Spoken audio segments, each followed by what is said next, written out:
Selamat sore sahabat RKN. Bedah kasus sore ini, RKN akan membedah tentang dinamika politik menjelang pencapresan 2024, di mana perang gagasan, program, pencitraan, bahkan sampai black campaign telah dilakukan oleh pendukung atau relawan pendukung dari 3 bakal calon presiden, masing-masing Ganjar Pranowo, Prabowo Subianto, dan Anies Baswedan semakin gencar terjadi. Ini menunjukkan bahwa mesin penggerak relawan antar bakal calon presiden mulai memanaskan suhu politik, sehingga persaingan antar relawan pun mulai terjadi. Dalam bedah kasus kali ini, RKN melihat ada upaya dari beberapa kelompok yang ingin membungkus rekam jejak buruk masa lalu perjalanan politik bakal calon presiden Prabowo Subianto dengan cara mengkapitalisasi karir politik Prabowo Subianto selama 5 tahun menjadi menteri di Kabinet Indonesia Maju Presiden Jokowi. Yang lebih khusus, kita akan melihat bagaimana relawan atau sekelompok masyarakat yang memberikan dukungan kepada bakal calon presiden Prabowo Subianto hanya melihat kepada pencitraan dan penampilan Prabowo Subianto selama 4 tahun lebih menjadi menteri dalam Kabinet Presiden Jokowi atau Kabinet Indonesia Maju, tanpa melihat rekam jejak Prabowo Subianto ketika Prabowo Subianto menjabat sebagai Panglima Kostrad pada tahun 1998 ketika Orde Baru memasuki tahap berakhirnya era kejayaan pemerintahan Orde Baru. Nah, kelompok ini sudah tidak jujur, ya. Mereka mencoba membohongi diri sendiri dengan mengabaikan fakta-fakta hukum dan fakta-fakta sosial tentang perilaku Prabowo Subianto seputar tahun 1997 sampai dengan 1998 yang membuat Prabowo Subianto diberhentikan dari Dinas Keprajuritan TNI Angkatan Darat.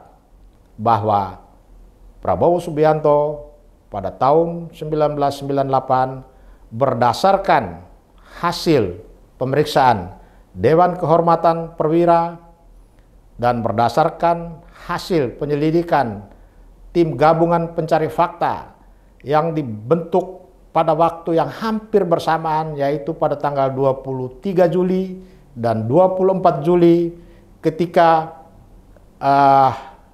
sebelumnya pada bulan Mei 1998, tanggal 13, tanggal 14, dan tanggal 15 Mei terjadi kerusuhan massa. Ya, kerusuhan massa yang terjadi pada tahun 1998 itu menjadi tragedi nasional karena dampaknya terjadi di sejumlah kota besar di seluruh Indonesia, ya, di mana terjadi ada pergolakan masyarakat, terjadi penjarahan, terjadi pemerkosaan terhadap kaum wanita, terjadi pembunuhan, bahkan penculikan, perampasan kemerdekaan, dan semua peristiwa itu diarahkan, difokuskan kepada dugaan keterlibatan Prabowo Subianto.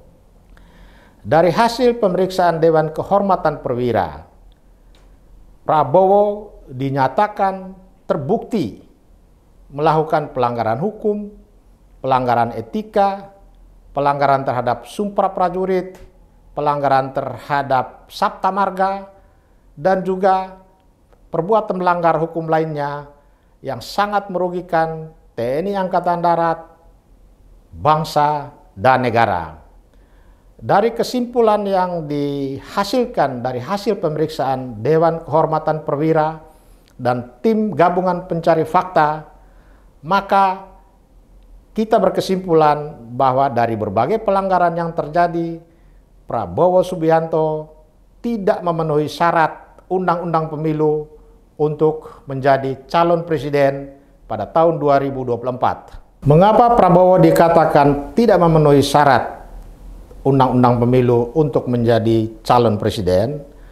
Karena dengan memperhatikan hasil keputusan pemeriksaan Dewan Kehormatan Perwira dan hasil keputusan tim pencari fakta yang tergabung dalam tim gabungan pencari fakta pada tahun 1998, bahwa dari serangkaian perbuatan pelanggaran yang dilakukan oleh Prabowo, maka bisa disimpulkan bahwa Prabowo berada dalam posisi pernah melakukan perbuatan tercela, pernah mengkhianati negara, dan menunjukkan ketidaksetiaan kepada Pancasila dan Undang-Undang Dasar 45. Karena di dalam temuan kesimpulan Dewan Kehormatan Perwira, Prabowo dikatakan melanggar Sumpah Prajurit dan melanggar Sabta Marga. Di dalam Sumpah Prajurit itu ada dikatakan bahwa Sumpah Prajurit yang dilanggar itu adalah pada butir 2, butir 3, dan butir 4. Yaitu apa? Harus tunduk kepada hukum dan memegang teguh disiplin keprajuritan, taat kepada atasan dengan tidak membantah perintah atasan atau putusan, menjalankan segala kewajiban dengan penuh rasa tanggung jawab kepada tentara dan negara Republik Indonesia.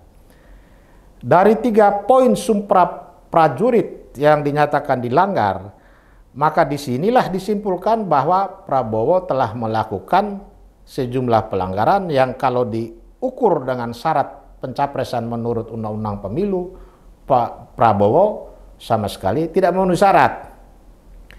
Karena itu, untuk meluruskan fakta-fakta ini supaya masyarakat pemilih jangan dikaburkan oleh sekelompok orang yang sekarang ini mengagung-agungkan kehebatan Prabowo, meskipun pada sisi yang lain kehebatan itu betul ada, tetapi syarat untuk dia menjadi presiden tidak hanya sekedar dia hebat dengan segala macam sebagaimana yang diungkapkan oleh kelompok-kelompok itu selama ini. Untuk dia menjadi seorang presiden, syarat undang-undang adalah syarat yang harus dipatuhi, yang tidak bisa ditawar-tawar.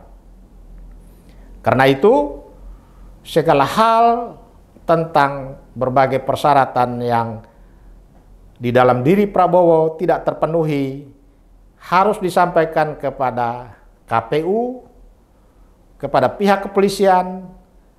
Dan mengapa harus disampaikan kepada pihak kepolisian? Karena ini menyangkut catatan yang harus dikeluarkan oleh kepolisian tentang catatan kriminal yang harus dimiliki oleh setiap calon atau bakal calon presiden ketika hendak mendaftarkan diri sebagai capres dan cawapres di KPU.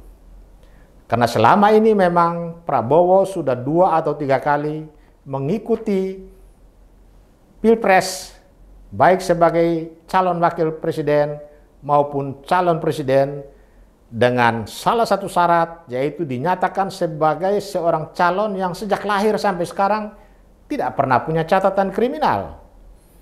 Padahal berdasarkan rekomendasi Dewan Kehormatan Perwira dan temuan tim gabungan pencari fakta, di situ dinyatakan bahwa Prabowo Subianto terbukti melakukan tindak pidana. Dan menurut penjelasan dari Dan Puspom tahun-tahun sebelumnya, bahwa Prabowo pernah diperiksa oleh Pusat Polisi Militer atas dugaan telah melakukan penculikan terhadap mahasiswa.